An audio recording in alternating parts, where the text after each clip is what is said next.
My husband, Jonah, passed away unexpectedly a month ago from a stroke. I don't want to get specific about that part, it's the worst pain I've ever felt in my entire life. And I'm still not sure how I'm ever going to move on. We were married for 5 years, together for 7. The past 2 years we've been trying for a baby, but we're just getting to the point of considering IVF when he died. Jonah had a close friend in high school named Marjorie. Marjorie also ended up going to the same university as he did, and they spent a lot of time together during those college years. Jonah said that he liked Marjorie's company, but never felt anything beyond friendship with her, which I totally believe. Jonah dated other women during that period, but told me that several times Marjorie hinted that she wanted him to ask her out. She also joked about wanting him to be her plan B in case she didn't meet someone and get married by 30. By the time I'd started dating Jonah, he had moved a couple hours away from his hometown, and Marjorie. Despite this, Marjorie immediately began finding excuses to come to our town and hang out, which usually involved her encouraging us to go drinking, and then her passing out on the couch at Jonah's apartment. I didn't mind her for the most part, but she had a habit of saying things like, "You know you ruined our marriage pact," and pointing out all the things that she knew about him, like what he took in his coffee, his favorite bands, etc. Over the course of our relationship, and especially after we got married, Jonah definitely put some distance into his relationship with Marjorie. He confided in me that he felt he had outgrown her and that they really had little in common anymore. He stopped responding to her invitations to hang out as often, though he would occasionally call to catch up out of guilt, especially when she would text him or leave messages saying she was so sad he was ignoring her and the like. But now he's gone. I had him cremated, like he wanted. We haven't done the memorial service yet, it was too hard for me to even imagine the first couple of weeks. And I also wanted to give time for some out-of-state people to make travel plans. The memorial is this weekend. However, 2 weeks ago, I received an email from Marjorie sent to around 60 people, including Jonah's family, saying that she was holding a memorial service for Jonah in the town where they grew up, the day before his memorial here. I was completely blown away, seeing as she hadn't mentioned anything to me or even attempted to call. Along with the details, the email said that she was planning the memorial in light of the fact that no other service had yet been held in his memory, and he deserved to be laid to rest with honor. For the record, she was invited to the memorial which I've been planning and knew it was happening. I called her, of course, and told her that while I appreciated her willingness to help with Jonah's goodbye, I was already planning a service for him that would involve all of his family and friends. She immediately went on the defensive and said that she had only started to plan a service when she realized I wasn't willing to do it in a timely manner. I told her that the timing wasn't her choice to make, but that if she wanted to have a memorial of some kind, to please just add on the invitation that his official memorial was going to be held this weekend. She said fine. I sent a message to all of Jonah's invited friends and family to make sure that they knew the real service, with both of our families, was going to be here, and then just washed my hands of the whole thing. This week I received a message on Facebook from Jonah's cousin, saying that Marjorie, who has apparently blocked me on Facebook, created an event for Jonah's official memorial service, her memorial, and invited everyone she possibly could. I've been getting blown up with emails asking which day the memorial is, and where. I'm honestly furious. I don't have the emotional energy to deal with this. I ended up putting a post up on my wall, reiterating the date of his service here, and asking people to please share it. Thankfully, I think the older members of the family don't use Facebook or email very often, so most of them haven't been confused, but a lot of people now think that Marjorie's service is the real one. I called Marjorie again, asking her to add an addendum to her event saying that his actual memorial was going to be here. She told me that Jonah would have wanted it this way, and that if I couldn't appreciate her efforts, I wasn't invited to say goodbye to Jonah. I told her that was fine, seeing as I'd already said goodbye to Jonah when I held him as he died. She hung up. Apparently she's now spreading information to her mutual friends with Jonah, saying that he was planning on leaving me because I wasn't able to conceive. She also said that we had approached her to carry a baby for us, all absolute lies. His cousin sent me a screenshot of a text where she said that Jonah always thought we would have the cutest baby together, and that angry widow doesn't understand how much he wants children. I'm at a loss as to what to do.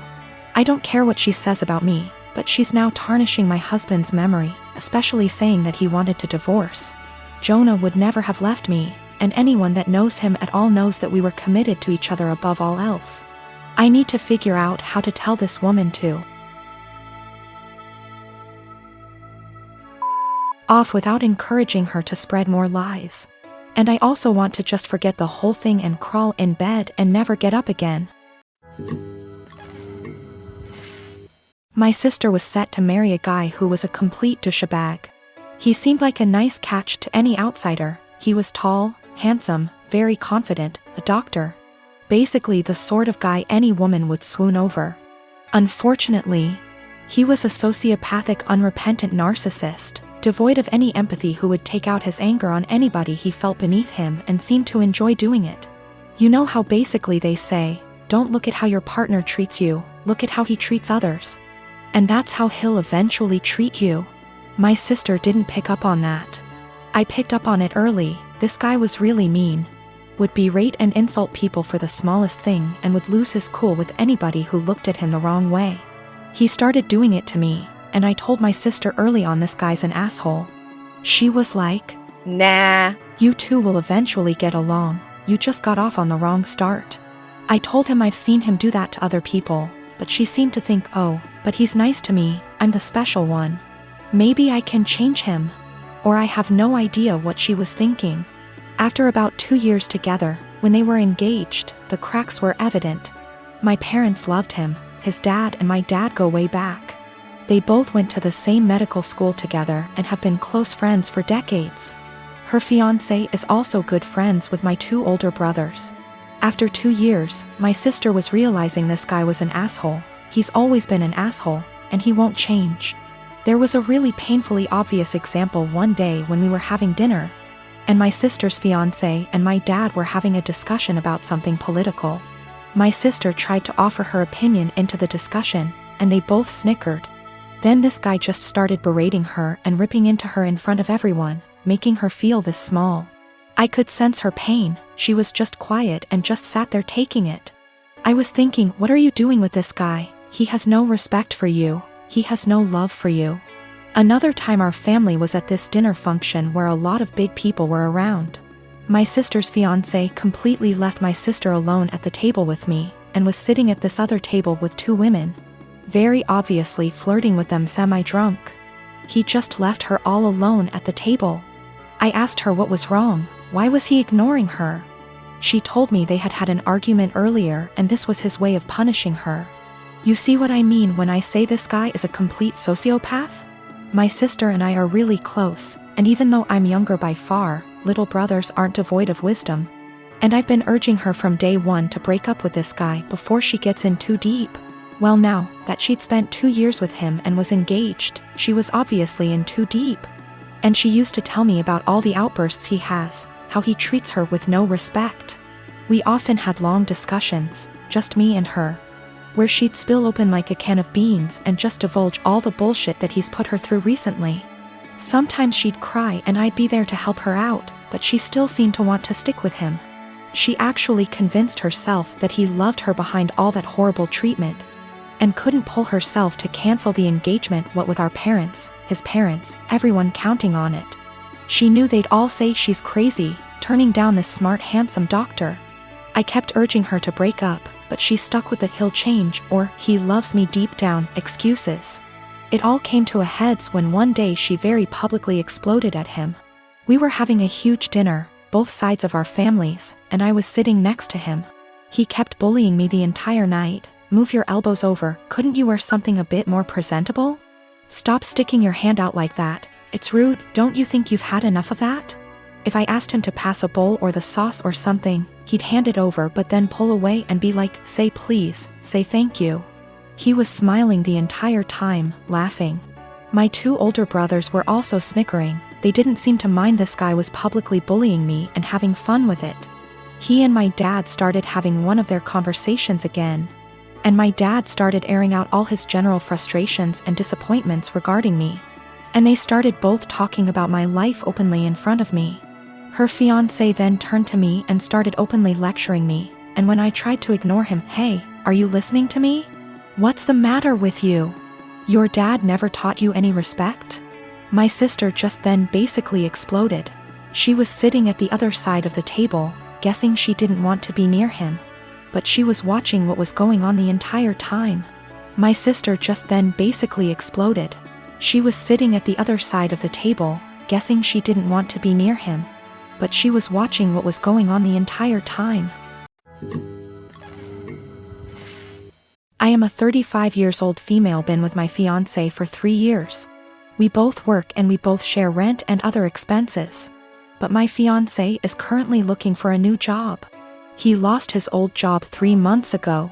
My family lives 30 minutes away, and although it's been difficult this year, I decided to get my brother, who has a chronic condition and struggled a lot lately and was in the hospital for a few days for anemia.